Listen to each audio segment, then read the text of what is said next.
keempat, kita tengok insya-Allah bagaimana adab sedikit sebanyak yang perlu dijaga pada Syawal kelak. So 4 perkara. Yang pertama bab fidyah. Hadirin yang dirahmati sekalian, secara ringkasnya dalam surah Al-Baqarah 184 185 yang dibaca oleh imam pada rakaat pertama tadi itu, fidyah dua jenis manusia ataupun dua kumpulan orang yang dikenakan fidyah. Yang masuk saja Ramadan ini, antara perkara yang berkait dengan Ramadan ini adalah fidyah. Siapa yang kena fidyah yang pertama?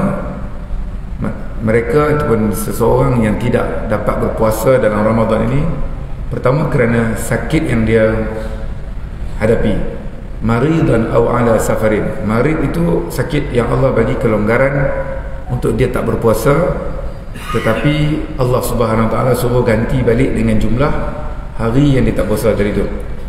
Tetapi jika sakitnya itu dia tidak mampu untuk qada, dia tak ada kekuatan untuk ganti balik, bedridden, orang begitu lemah, ataupun disebut orang yang bergantung pada ubat.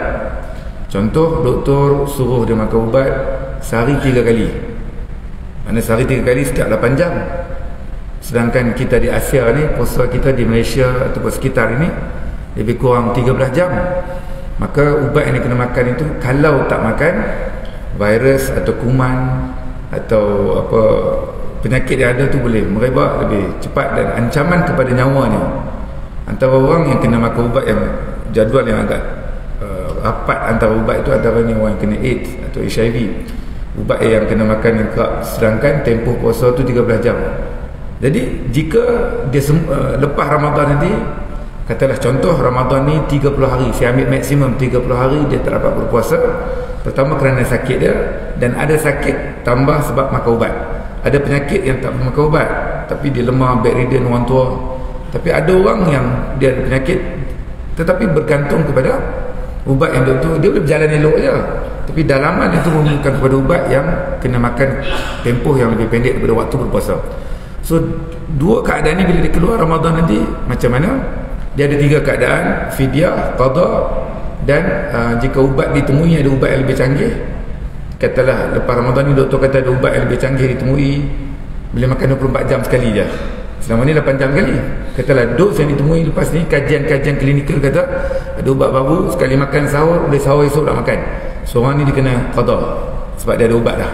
Yang kedua, kalau dia sembuh, dia recover, dia kena qada.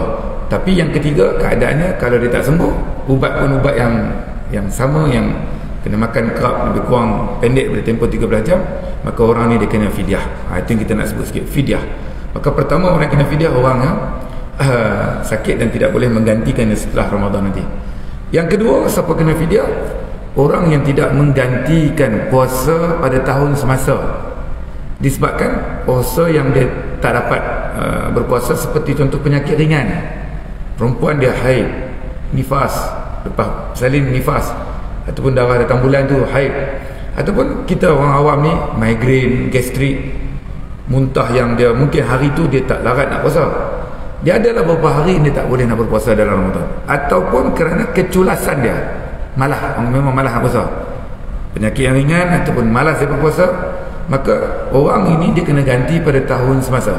Sebelum jumpa next Ramadan 1445 Hijrah tahun depan ataupun 2024 tahun depan, 11 bulan yang ada ni lepas raya ni untuk dia gantikan 5 hari yang dia tinggal tadi tu. Ni contoh yang kedua lah, 5 hari yang dia tinggal ni. Katakanlah dia tak gantikan sehingga bertemu Ramadan yang akan datang 1445 Hijrah, dia tak ganti juga, dia tak qada juga, maka atas dia tu you have to punishment. Hang ada 2 benda yang hang kena dah. Asalnya ganti saja, qada puasa saja, tapi disebabkan dia tidak menggantikan pada tahun semasa, dia kena satu lagi, iaitu fidyah. Fidyah sebab apa? Sebab dah melangkaui bulan tahun berikutnya dah. So 5 hari tadi dia tinggal, dia tak qada lagi, maka kali. Okey, cara bayar dia pula. Cara bayar dia saya tak sebut tadi. Katalah yang pertama tadi sebab sakit 30 hari, yang dia malas ni, culas ni, ataupun tak ganti pada tahun semasa, yang keadaan yang kedua ni katalah 5 hari. Ni contoh saya buat je. Yang keduanya fidyatun ta'amul miskin, kata Allah, bayar ataupun bagi makan kepada orang miskin. Fidyah ni bagi makan kepada orang fakir ataupun miskin. Jangan salah faham, sebab ada orang dia kata bagi ke asnaf. Bukan asnaf. Asnaf ada 8, sedangkan fidyah ni Allah sebut bagi makan kepada orang miskin. Disebutkan dalam fiqh fakir ataupun miskin itulah. Jadi hadirin dihormati sekalian, macam mana cara kira dia? Kalau di Selangor ni tak siap-siap RM4 fidyah. Maka katakanlah 30 hari dia tak dapat berpuasa kerana penyakit dia. So 30 hari kali RM4 fidyah yang ditetapkan oleh Majlis Agama ataupun lembaga zakat kita. So total berapa? RM120.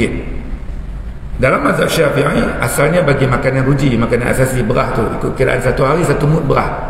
Tapi diikut pada mazhab Imam Malik, fatwa Selangor ada, fatwa Malaysia ada, kebangsaan boleh convert kepada nilaian harga beras tu. 1 mud beras maka lebih kurang kalau ikut ni RM4 ditetapkanlah begitu. So RM RM4 kali 30 hari 120. Okey. Secara kasarnya, so 120 ni bagi dekat siapa? Bagi dia fakir ataupun miskin. Kalau dia kata dia tak jumpa orang fakir miskin, kawan-kawan dia semua T20, tak ada yang susah-susah ni, jadi dia boleh serah kepada amil ataupun pejabat zakat untuk serahkan kepada orang yang berhak. Itu kalau dia tak dapat nak cari direct kepada orang fakir miskin ini. Soalan yang berikutnya, yang dia dapat RM120 tadi tu, total dia tak dapat berpuasa tu, boleh tak dia bagi lamsam dekat seorang je? Boleh. Dia kenal satu orang fakir miskin kata kat kampung dia, dia ni penerima zakat, dia ni asnaf, JKM pun dia dapat, dia nak bagi kat seorang ni, sah fidyah ni. Dia kata dia ada 5 orang yang dia kenal orang susah, dia nak pecah 120 tu dia bahagi 5, boleh, tak masalah. Yang tak sahnya jika fidyah tu dibahagi lebih daripada 30 orang. Sebab dia tinggal tadi puasa berapa hari? Dia tinggal 30 hari. So maksimum 1 hari 1 fidyah saja. Dan 1 hari tu RM4 dia tak boleh pecah lagi kepada pecahan yang kecil lagi tak. So seminimum itu tadi adalah RM4 itu untuk 1 orang. Sebab dia tinggal tadi 30 hari, so total 120. Okay, itu secara kasarnya bab fidyah secara umumnya. Yang kedua bab fitrah sikit. Fitrah ni maknanya kembali kepada asal. Zakat maknanya suci. Kalau kita terjemah secara literal, zakat maknanya suci. Zakaf alif ta itu makna suci dalam bahasa Arab. Fitrah maknanya kita balik kepada fitrah. 1 Syawal dan ke depan, jika panjang umur, kita balik kepada fitrah. Boleh makan, boleh buat yang tak dibenarkan pada siang hari Ramadan. Masuk je Syawal nanti dah dibenarkan. Maknanya kita balik kepada asal kita, fitrah. So siapa yang kena zakat fitrah? Kita yang dalam surau ni wajib tak ada kena zakat fitrah ni? Wajib tak tuan-tuan? Kita yang berada dalam surau sekarang ni, surau Mawaddah ni, kita yang ada ni, kita termasuk orang yang wajib zakat fitrah tak tuan-tuan? Wajib saya tengok ramai angguk tu, maknanya tuan-tuan yakin tuan-tuan hidup 1 Syawal tu. Bila tuan-tuan kata wajib, maknanya tuan-tuan yakin tuan-tuan hidup 1 Syawal. Maknanya tuan-tuan mungkin ada connection dengan malaikat. Aku hidup lagi 1 Syawal. Gua lah tuan-tuan lah. So orang yang wajib ni macam mana? Orang yang melalui 2 waktu, 2 zaman. Tuan-tuan tak ada air sikit ke pagi ni? Tak ada air sikit Tak ada. Serius dengan haji tak boleh gurau je. Saya minta maaf, suara saya tekak apa tak apa nak keluar sehari 2 ni, jadi gurau je. So orang yang kena zakat fitrah adalah orang yang hidup pada 2 waktu, 2 zaman, ataupun nak sebut 2 bulan tu lagi dia kata 60 hari pula. Dia ada hidup pada Ramadan, kita semua hidup dalam Ramadan. Sekarang masih sunat lagi zakat fitrah. Tapi bila orang tu masuk saja pada Syawal, dia hidup pada Syawal, maka atas dia baru jadi wajib. Sebab dia merasa pada dua waktu, 2 zaman tu, Ramadan hidup, Syawal pun hidup. Saya nak bagi faham macam ni tuan-tuan lah. Tapi fatwa kata bayar awal ni supaya tak susahkan amil. Itu ada fatwanya pula. Tuan-tuan begini, saya nak bagi nampak sikit dia punya hujung-hujung ni tu. Katalah satu orang ni, satu pak haji ni, dia meninggal hujung Ramadan ni. Hujung Ramadan, wallahu a'lam, sama ada Khamis ataupun Jumaat, wallahu a'lam. Tapi yang maklumat yang pasti, yang rasmi, yang pasti hari Sabtu adalah raya. Cuma yang tak pastilah raya pertama atau raya kedua. Tapi raya lah, kedua pertama tu tak tahu lagi. Tapi tuan-tuan kena ambil ayat tu habis tu. Tuan-tuan jangan ambil kad kat situ. Dengar kata kat surau Mawaddah di umum raya hari Sabtu. Tapi ayat tak habis itu. Sabtu tu sama ada raya pertama atau raya kedua. Faham-faham? Okey. So katakanlah, saya contoh je, katalah Ramadan 30 bulan, 30 hari Jumaat contoh. Petang asar tu masih lagi Ramadan. Satu orang ni meninggal dia pukul 6 petang, pukul 7 petang, sebelum maghrib. Maka dia sempat tak masuk Syawal? Dia tak sempat. Maka atas dia tak wajib zakat fitrah. Maka waris kalau kata tak bayar lagi, tahu dia tak bayar lagi, tak apa, tak wajib. Tapi kalau dah bayar, dalam kitab fiqh ikna antaranya, waris boleh pergi minta balik, ambil pulang balik arwah ayah tu. Tapi memang tak hidup masing tu ya, kalau minta kat tu. Di point dia maknanya sebab dia tak jatuh wajib lagi, itu maksud dia. Kedua pula, contoh kedua, satu orang ni dia meninggal waktu maghrib 1 Syawal pula. Tadi kawan dia meninggal hujung Ramadan, tak jumpa Syawal, nak bagi kata orang yang wajib ni. Satu Pak Haji ni, satu orang ni dia meninggal waktu tengah dua azan maghrib. Punyalah baru masuk je maghrib tu, waktu masuknya 1 Syawal. Tu bila tengah azan masuk maghrib, mana 1 Syawal, tengah-tengah dua azan, cucu dia tembak mercun, terkejut dengan mercun tu, heart attack, meninggal satu orang ni. Tapi dia sempat rasa Syawal, dia sempat hidup dalam bulan Syawal. Jadi atas dia waris kena ingat, dia wajib zakat fitrah. Kalau dia dah bayar sekarang, selesai lah. Tapi anda kata dia belum bayar, kena reservekan duit si mati ni untuk faraid tu, kena sebelum faraid, sebelum bahagi, kena selesaikan. Antaranya zakat fitrah kalau dia tak bayar, ataupun fidyah, ataupun badal haji, whatever lah, apa benda yang dia tak bayar lagi. So itu termasuk. Saya ambil contoh lain pula untuk anak-anak kecil. Katalah tuan-tuan dapat anak, tuan-tuan dapat cucu, tuan-tuan dapat anak, dapat cucu tu hujung Ramadan, 30 Ramadan, isteri tuan-tuan ke anak tuan-tuan ke melahirkan anak atau cucu, lahir dia pukul 6 petang, pukul 7 petang hari last Ramadan tu, 30 Ramadan atau 29 Ramadan, antara 2 hari tu hujung lah, maknanya hujung Ramadan. So atas bayi tadi kena zakat fitrah tak? Kena tak tuan-tuan? Tunggu dulu. Kalau dia hidup pada Syawal, dia kena zakat fitrah. Tapi kalau dia tak hidup, doktor kata minta maaf, kami tak boleh nak selamatkan, Allah ambil nyawa dia, dia meninggal sebelum beranak lah. Tapi sebelum masuk Syawal tu dia meninggal. Ni lahir pukul 7 5 minit meninggal contoh. So bayi tadi tak sempat jumpa Syawal, so dia tak wajib juga zakat fitrah. Bukan dia lah mana waris tu. Tapi kalau takdir kata dia hidup sampai azan maghrib tu dia hidup lagi, maka zakat fitrah kita orang tua waris dia kena tahu bahawa atas bayi tu kena zakat fitrah sebab dia sempat hidup pada dua zaman, 2 waktu. Itu maksud dia. Boleh tuan-tuan. Dan yang kedua siapa kena zakat fitrah? Orang yang pada 1 Syawal tu dia ada lebihan makanan untuk dia makan. Simple je syarat kedua ni. Tuan-tuan ni rasanya tengok muka ni, bukan kata lebih ni, taman boleh bagi seksyen 7 ni. Jadi atas kita ni zakat fitrah kalau kita hidup pada Syawal tu. Atas tu wajib, sekarang ni kita bayar sunat. Okey, itu yang kedua. Yang ketiga, sedikit penentuan 1 Syawal, penentuan 1 Ramadan. Benda ni tuan-tuan boleh tanya cikgu-cikgu atau tuan-tuan tanya anak-anak tuan-tuan yang ambil SPM. Benda ni adalah silibus anak kita sekolah menengah. Kita dulu ambil SPM, tak ingatlah tuan-tuan berapa puluh tahun punya dulu ada ke tak, tapi saya pun ingat macam ada. Tapi anak-anak kita lain memang silibus apa. Maknanya ada riuh sehari dua ni, bila raya agak-agak je Haji Rasa report, dia duk tanya benda tak betul jadi soalan pun bila raya ni. Tak payah, sebab benda tu Rasulullah SAW sebut 2 cara. Ada hadis yang kita pernah baca pada beberapa ketika yang lalu, tapi poin dia ada 2 je cara dia. Pertama, panduan ini zaman Nabi SAW lagi, ru'yah al-hilal, cerap atau bertengok anak bulan. Jika kelihatan anak bulan, maknanya masuk bulan baru lah, ikut esoknya tu. Jika tak nampak, genapkan 30 hari. So macam mana tuan-tuan nak bagi faham bab ni? Pada 29 hari bulan, 29 hari bulan, hujung-hujung bulan, 29 bulan, satu tarikh ni je, 29 hari bulan, waktu ghurub syams, waktu matahari terbenam pukul 7 lebih tu, dekat-dekat nak maghrib tu, 25 minit, 20 minit, 15 minit sebelum nak maghrib tu, dicerap anak bulan. Seksyen 7 tak ada tempat balai cerap, dia semua tepi laut je, Bukit Melawati, Morib, kalau di KL tahu yang tinggi. So dia dicerap anak bulan pada waktu, pada 29 bulan, hujung bulan, dan Allahumma salli alaihi wasallam, pada waktu matahari terbenam, ghurub syams, tengah duk terbenam tu. Okey, takdir kata nampak, rezeki kata nampak, anak bulan sabit kecil, 7, 6 Syawal, 7 Syawal tadi, tuan-tuan keluar lepas maghrib, tuan-tuan tengok langit, 7 hari bulan, 8 bulan Syawal, kalian Islam tuan-tuan akan tengok cantik bulan sabit, terang lah. Kalau 15, 14, 15, 16 bulan mengambang, orang kata apa, puasa hari putih tu, 14, 15, 16 mengambang bulan, sebab tu tengah bulan. Kalau 6, 7 hari bulan, tuan-tuan tengok macam bulan sabit tu. Sesatu hari bulan ni dia anak kecil, mata kasar kita Allah alam lah, kalau rezeki itu miracle lah, boleh tengok tu. So pada 29 bulan ditetapkan tu, kaedah tu adalah untuk cerap. Jika pada hujung bulan tu, pada waktu matahari itu terbenam tu dan nak terbenam tu, nampak anak bulan dah. Nampak anak kecil je lah. Kita nampak memang dia kecil, tapi dia besar lah sebenarnya. Kecil itu maknanya dah nampak. Maknanya bila nampak anak bulan, maknanya maksudnya sudah masuk kepada bulan baru lah, sebab dah keluar anak dah tu.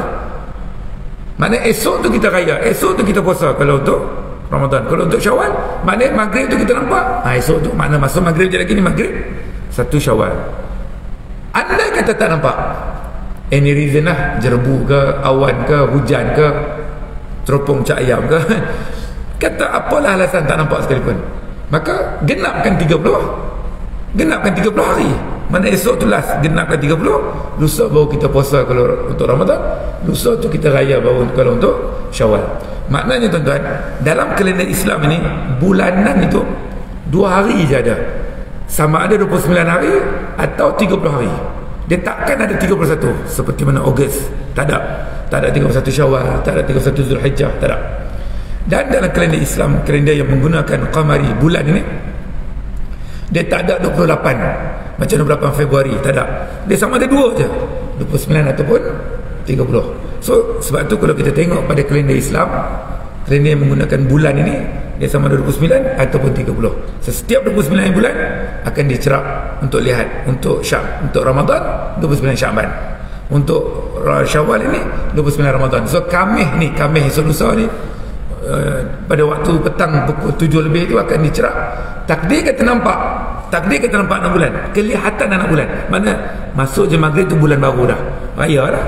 Kalau kata tak nampak, takdir kata tak nampak, maknanya kita kena genapkan 30 hari. So benda ni sebenarnya daripada zaman Rasulullah SAW lagi, sampailah hari ni, sampai tahun lepas. Tapi tahun lepas orang kata raya terkejut tak mana pun tak tahu. Sebenarnya kalau kita faham ini, kita dah prepare dah. Kita raya sama ada Jumaat ataupun Sabtu, tak apalah. Faham benda ni, kita tak, orang kata tak kalah kabut lah. Dia jadi pada kadang ada soal, dia tanya saya, Ustaz agak-agak main agak-agak pula Arifah. Nak agak macam mana? Dia kata benda tu benda nak kena tengok waktu yang kita terangkan tadi tu. Jadi tuan-tuan lah, mufti pun dia kata tunggu waktu tu juga. Jadi itu yang ketiga. Yang keempat, sikit lagi tuan-tuan lah. Berapa minit sebenarnya? Sebelum ke-7 lah, orang nak pergi kerja kan, lagi orang marah lah. Okey. Yang keempat lah, yang terakhir lah, susun poin-poin tadi tu, mudah-mudahan kita dapat manfaat. Yang keempat, untuk Syawal ni saya highlight sikit beberapa perkara yang kadang-kadang orang kita diambil ringan. Dia dah kumpul pahala banyak Ramadan ni, dengan sedekahnya, puasa wajib ni, wajib-wajib ni lepas perkara, fitrahnya, 10 malam terakhirnya, iktikafnya, banyak dia belanja morehnya, sahurnya, banyak pahala dia buat. Ingatan untuk saya dan kita semua, bila masuk Syawal, takut kita mencairkan pahala-pahala ni jadi dosa balik. Na'udzubillah. Makin tua kita ni, mana makin dekat dengan kematian, maka biarlah akaun kita tu tak bocor. Akaun yang kita dah buat pahala tu tak bocor macam tu je. Jadi hadirin yang dihormati sekalian, antara benda yang perlu diambil perhatian adalah tentang persentuhan kita, bersalamnya kita dan auratnya keluarga kita pada time raya tu. Sebenarnya sepanjang masa, tapi time raya ni kadang-kadang dia jadi longgar sikit. Maksud saya begini, kita mungkin dengan orang luar, isteri kita dah tutup rambut, anak kita tutup rambut, tak salam dengan orang yang bukan saudara dia. Okey, clear. Tapi raya ni kadang-kadang dia jadi, takut dia longgar sikit. Bila balik kampung, berkumpul rumah nenek, rumah atuk, sepupu, sepapat, ipar, duai. So benda-benda ni dia nak kena kenal. Dia tahu ni saudara dia, dia tahu ni semua adik-adik dia ni, sepupu, sepapat, ipar, duai, betul. Tapi dalam kalangan keluarga tersebut, kita kena membezakan dua. Pertama, yang mana mahram, dan lawannya ajnabi. Walaupun dia saudara kita. Maksud saya ni, di luar ni dia tahu, dia pakai tudung elok, dia tak salam sesuka hati. Tapi time raya ni dia nampak macam lah semua adik-adik kita je ni. Longgar lah. Jadi longgar tu pula, kita pula mak ayah ni yang tak ambil serius pun satu masalah. So nak kenal mahram, lawan dia ajnabi. Mahram itu maknanya orang yang haram kita kahwin. Ra dari atas mahram. Kalau sebut muhrim, tu orang yang pergi pakai ihram tu, duk miqat di Mekah, haji tu umrah lah, dia pakai ihram tu, orang yang sedang berihram, muhrim maksudnya. So tuan-tuan yang main dengan kuliah ni, kita pun betul, walaupun nampak kecil je, tapi pun betul mahram. Dia orang kata, kau, aku tengok kau dengan perempuan tu sembang kat kedai makan tu, muhrim kau tu. Dia kata muhrim. Betul lah bukan muhrim, sebab aku kan duduk kat Mekah. Kan? Aku duduk kat Malaysia. Muhrim ni orang kat Mekah pakai ihram tu. Tak apalah. Jadi mahram. Mahram orang yang haram kita kahwin. Lawan dia ajnabi. Ajnabi maknanya kita boleh junub dengan dia, boleh bersetubuh dengan dia, maknanya boleh kahwin lah. So dalam ni kita nak kenal, saya ringkaskan, kalau kita tengok dalam bab ni ada 20 lebih, 23 ke 24 orang yang kita kena kenal. Dia rapat dengan kita, darah daging kita, saudara mara kita, tapi kita nak kena kenal dia mahram ataupun ajnabi. Okey, ajnabi kita, mana kita boleh kahwin dengan dia. Saya ambil yang boleh kahwin, maknanya salam batal wuduk, aurat kena jaga. So pertama, orang yang paling hampir dengan kita, saudara yang paling dekat dengan kita, yang kita dengan dia salam batal wuduk dah, aurat kena jaga dah, sebab kita boleh kahwin dengan dia. Paling dekat dengan kita adalah sepupu kita, our cousin, sepupu. Sebab apa? Mak bapak dia tu, mak bapak saudara kita, dengan kita tak batal wuduk. Tapi dalam keadaan begini, dengan anak dia, kita sudah batal wuduk. Kita dengan dia sepupu. Tuan-tuan, abang kita bawa balik anak nanti, kakak kita bawa balik anak, adik kita bawa balik anak dia, masing-masing bawa balik anak, kita pun bawa balik anak agak beraya di kampung. Contoh, rumah nenek, rumah saudara. So kumpul ramai-ramai. Kumpul ramai-ramai ni, kadang-kadang dia jadi longgar dah. Masuk toilet, keluar toilet, tak pakai tudung dah. Contoh. Maka kita lah yang tanggungjawab. Ayah, mak dia ingat, long, kau balik rumah nanti, balik rumah nenek dia, ada sepupu sepapak kau ramai tu. Kau jangan buat panggil macam kat rumah, proper sikit pakai tu. Ni keluar toilet jangan duduk berkembang macam tu je. Yang kat Pak Angah ni, kau ni kat rumah pakai boxer je. Kau balik kampung jangan buat macam tu. Kadang-kadang kau pakai boxer, kadang tak pakai boxer, kadang tak pakai apa langsung lah. Jadi kita kena peringat lah. Sebab ni sepupu dia ni, dia ada batasan aurat. Rapat macam mana pun, tapi ni sepupu, dia kena jaga lah. Kita minta maaf, kita tolong peringatkan anak cucu kita. Biar dalam rumah kita tu rahmat Allah turun. Jangan dalam rumah kita tu kita duk baca Quran banyak pada Ramadan ni, mai cucu cicit balik apa semua, dia jadi buat dosa pula dalam rumah sendiri. Maka kita peringatlah, tanggungjawab kita. Letaklah cucu sendiri pun, betul cucu sendiri tu semua cucu, tapi depa sama-sama depa tu adalah mahram. Mereka sama tu adalah ajnabi yang perlu kita jaga. Kita nak taat perintah Allah cerita ni. Yang kedua, saya ambil yang kedua pula, ringkas-ringkas. Yang kedua, anak saudara. Saya ambil anak saudara. Tuan-tuan balik kampung, anak saudara datang, Pak Long, salam nak duit raya. Pak Ngah, minta maaf selamat hari raya. Duit raya tak ada ke? Orang Seksyen 7 ni selalu duit banyak, dia gurau kita pula. Seksyen 7 punya pak saudara. Dia takkan nak nipih, orang Seksyen 7 mesti terbaik sikit. Dia kata anak saudara sambil gurau, tapi dia salam dengan kita. So anak saudara ni ada 3 jenis. Satu sahaja yang tidak batal wuduk, 2 lagi kita kena kenal dah, sebab dia dengan kita batal wuduk. Kalau yang lelaki ni mana perempuan lah, anak saudara perempuan. Kalau ibu-ibu, kakak-kakak, maknanya anak saudara lelaki lah. Ibu-ibu terbalikkan jantina lah, terbalikkan jantina je. Saya ambil yang contoh kita lelaki je. Anak saudara yang pertama yang kita semua tak batal wuduk dengan dia, anak saudara daripada saudara kandung kita, tu je tak batal wuduk. Abang kandung kita punya anak saudara kita lah. Kakak kandung kita punya anak saudara kita. Adik kita punya anak, adik kandung kita punya anak, so anak saudara kita. Anak saudara hak macam ni daripada saudara kandung ini tidak batal wuduk. Peluk cium pun tak apa anak saudara kita. Silap gaya kita boleh jadi wali nikah dia pula kalau mak bapak dia meninggal. Maknanya apa? Ni satu je kena basi. 2 lagi batal wuduk, kena bati hati. Yang pertama, ni bahasa kampung saya lah, orang Kedah kata anak saudara sabit je, bukan sabit dia potong rumput tu, anak saudara mendatang. Macam mana? Anak saudara kita ni contoh nama Ali. Ali ni anak saudara kita. Ali ni anak abang kita ke? Ali ni anak kakak kita ke? Ali ni anak adik kita ke? Ali ni anak saudara kita. Ali ni kahwin dengan Aminah. Aminah tu kita pun sebut anak saudara juga, betul tak? Tapi anak saudara yang mendatang tu dia sabit sebab kahwin dengan Ali, anak saudara kita tadi ni. Hak ni kalau salam dengan Aminah tu batal wuduk, sebab dia saudara mendatang. Boleh kahwin dengan Aminah tu tuan-tuan. Kalau bercerai dengan suami dia atau meninggal suami dia, boleh kahwin dah. So jangan memang.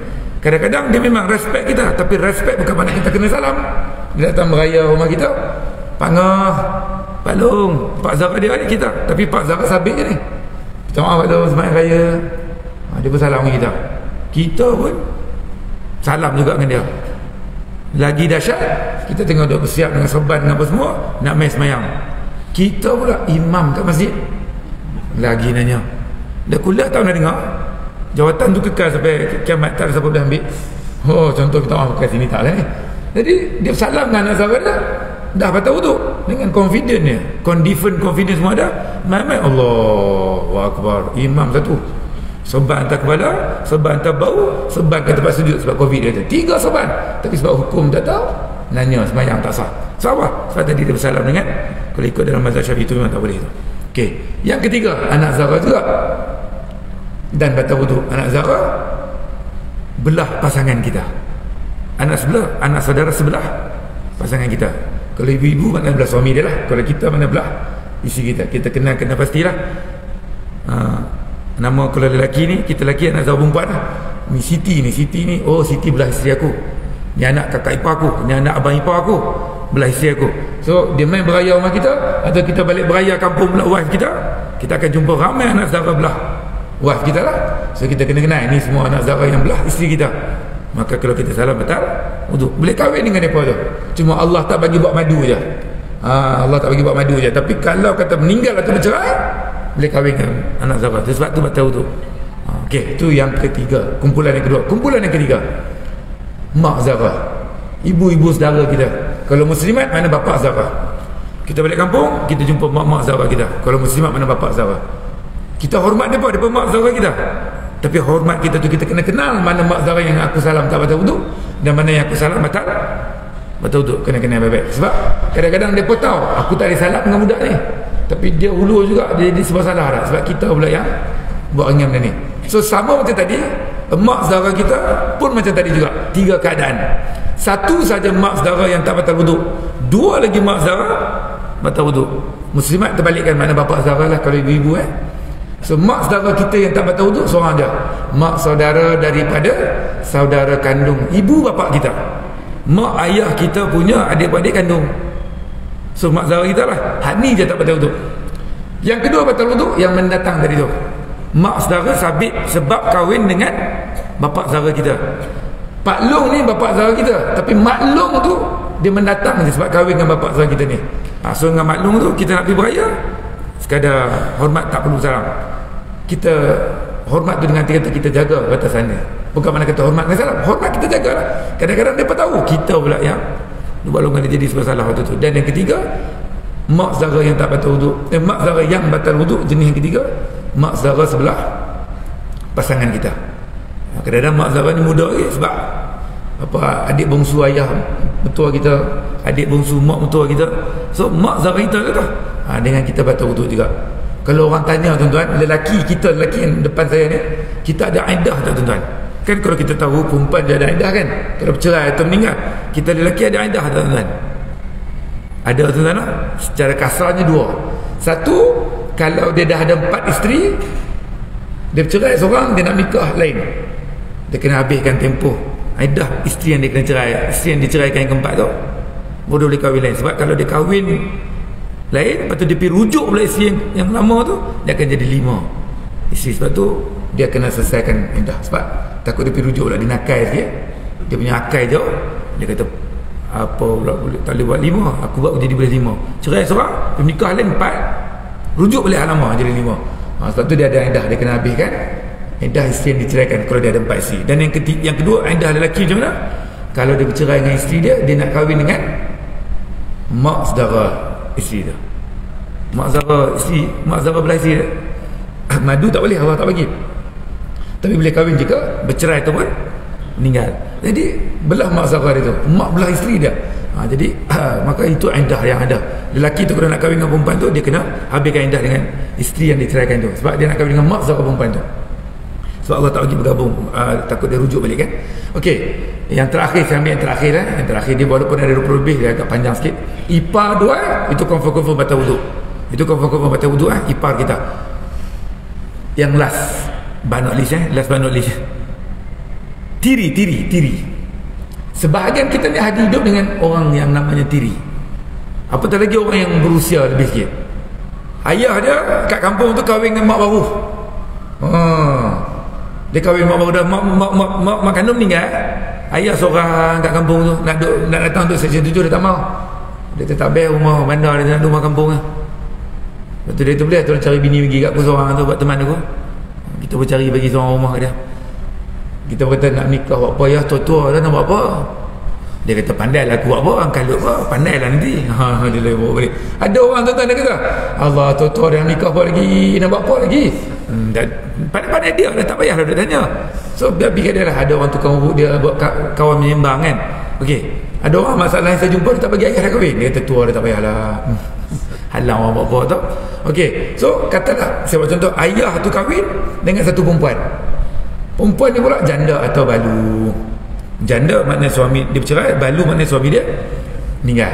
So maknanya perempuan ni tak ada suami, tapi perempuan ni dah ada anak daripada pernikahan lama. So ayah ni, Haji A ni kahwin dengan janda atau balu. Janda atau balu ni dah ada anak dah daripada pernikahan dulu. So anak-anak janda ni atau anak balu ni namanya anak betul tuan-tuan lah, anak tiri kepada Haji A tadi ni. Soalan dia, Haji A dengan anak tiri ni batal tak wuduk? Faham tak? Haji A ni pak tiri lah tuan-tuan sebut tadi tu. Anak janda tadi ni sebab dia dah kahwin dengan mak dia, anak ni anak tiri. Balik raya ni kan, ziarah balik raya, takkan tak balik so. Ziarah ayah tiri tapi mak kandung. Tapi ni pak tiri dia. Atau terbalikkan, tapi poin dah kita balik beraya. Contoh saya ambil cerita ni musim-musim yang kita berziarah ni. So tiri ni tuan-tuan, batal tak wuduk tuan-tuan? Dia kata aku tak ada, mak kandung je. Malah mikir tak apalah, benda kita tak tahu tuan-tuan, yang susah nak jadi apa. Tapi tiri dia bersyarat. Syarat apa? Berlaku persetubuhan. Makna mak Haji A yang kahwin dengan janda atau balu tadi ni, kalau dia dah berlaku hubungan kelamin, dia dah jima, baru anak tu dengan dia tak batal wuduk. Dia bersyarat itu. Tapi jika dia kahwin dengan janda tadi tu, dia tak berlaku lagi hubungan kelamin, maka dia dengan anak tadi tu masih batal wuduk. Dia bersyarat itu. Bersyarat apa? Dengan hubungan kelamin. Kalau tuan-tuan perasan bab ni, kalau tuan-tuan perasan, ramai orang dia langgar. Contoh apa? Kita tahu yang kahwin kat masjid ni, Haji A kahwin dengan Hajjah B. Hajjah B ni janda atau balu yang ada anak 5 orang. Lepas akad nikah, anak-anak perempuan ni pergi salam dengan pak baru dia pak. Sebetulnya boleh tak lagi? Boleh tak lagi tuan-tuan? Belum lagi. Dia kata pasal apa pula dah kahwin? Kan syarat daripada tadi sudah berlaku hubungan kahwin. Dia katakan dah kahwin, betul lah dah kahwin, tapi baru 5 minit. Takkan depan imam tu dah selesai package semua dah. Logik lah, pakai logik lah, betul tak? Tapi kalau dah sehari 2 hari kan, dah 2-3 hari tu mungkin lah, mungkin ya, mungkin tak. Tapi mak bapak yang dah faham bab ni, dia jangan bagi anak-anak dia confuse. Anak dia nak salam tak salam, sebab anak dia pun faham bab ni. Anak dara dia tanya kat mak, mak dah boleh salam belum ayah? Asal apa tanya? Tak adalah, hari tu dengan kuliah subuh kat surah Mawaddah, bila kes mak ni kahwin dengan ayah ni, dia syarat nak salam ni kena ada syarat dah, bukan sebab kahwin. Oh, tahu. Mak mendengar kuliah subuh begitu. Tak apa, bapak kau dah settle lah 3 round dia paginya malam tu. Contoh tuan, minta maaf tuan, jangan marah tuan. Contoh dia kata pagi-pagi insya-Allah Ramadan ni buat gua kasar pula. Contoh, dah anak tak faham, dia nak bagi faham, tapi dia nak bagi faham tu dengan bahasa kononnya berlapis lagi tu. Okey, clear lah, salam tak betul tu. Okey, tapi yang bab tiri ni tuan-tuan, dia berhenti kat situ je, dia tak lepas dah. Maknanya kalau anak tadi, dia ada anak pula, so cucu janda tadi, cucu balu tadi tu, dia maknanya anak kepada, tadi kita sebut pasal anak kan, ni pasal cucu pula, cucu tiri. Janda yang kahwin dengan Haji A tu ada cucu dah. Cucu tiri tidak, dia batal wuduk. Dia sampai anak je, cucu cicit cok apa semua yang ke bawah tu batal wuduk dengan atuk tiri. So atuk tiri, kalau dia tahu ni cucu tak aku, tapi cucu tiri. Anak aku ni isteri dia kahwin dengan satu orang perempuan ni dah ada cucu dah, so cucu tiri. Yang ni tak kena mengena dengan hubungan kelamin tadi, dia tak bersyarat. Di situ kalau bersalam membatalkan betul-betul. So kena lah. Apatah lagi kita dalam masyarakat ni, kalau jadi imam lah, ada ni cucu dia balik kampung ziarah, tapi tiri punya cucu umur 17 SPM, besar dah budak ni, anak darah dah. Dia masalah dengan atuk-atuk, selamat raya, minta maaf. Okey lah, tak apa, masuk dulu. Atuk lagi mayang ni duty atuk tugas petang ni asal, atuk nak tugas ni jadi imam. Dia dah salam dengan cucu tiri tadi, dengan confident masuk masjid jadi imam. Allahu akbar. Kita buat Allahu akbar. Nanya untuk mana kata kena faham baik-baik lah. Itu batasan. Kita sebut ni benda-benda yang kadang-kadang kita terlepas pandang bab ni. So kita ulang kaji sikit ni, mudah-mudahan ada manfaat, mudah-mudahan ada kebaikan insya-Allah. Saya minta maaf tuan-tuan, terkasar bahasa, terlanjur kata-kata, saya minta maaf. Doakan suara saya pulih tuan-tuan berkat doa orang soleh ni, mudah-mudahan mustajab insya-Allah. Yang baik dari Allah yang kurang atas kelemahan saya minta maaf sekali lagi. Subhanakallahumma bihamdik asyhadu an la ilaha illa anta astaghfiruka wa atubu ilaik. Bismillahirrahmanirrahim. Alhamdulillah wassalatu wassalamu ala Rasulillah wa ala alihi washabbihi ajmain. Ya Allah, ampunkanlah dosa kami, dosa ibu bapa kami, dosa seluruh kaum muslimin muslimat yang masih hidup ataupun yang telah pergi meninggalkan kami. Ya Allah, kurnialah kepada kami kefahaman agama yang baik. Kurnialah kepada kami kepandaian untuk kami mengetahui ilmu-Mu. Tunjukkanlah kami jalan yang lurus. Ya Allah, rezekikanlah kami dengan syurga Firdaus-Mu yang kami dimasukkan ke dalamnya tanpa hisab, tanpa azab. Rabbana atina fid dunya hasanah wa fil akhirati hasanah wa qina adzabannar. Wa sallallahu ala sayyidina Muhammadin nabiyil ummi wa ala alihi wa sahbihi wa baraka wasallam. Walhamdulillahirabbil alamin. Taqabbalallahu minkum. Assalamualaikum warahmatullahi wabarakatuh.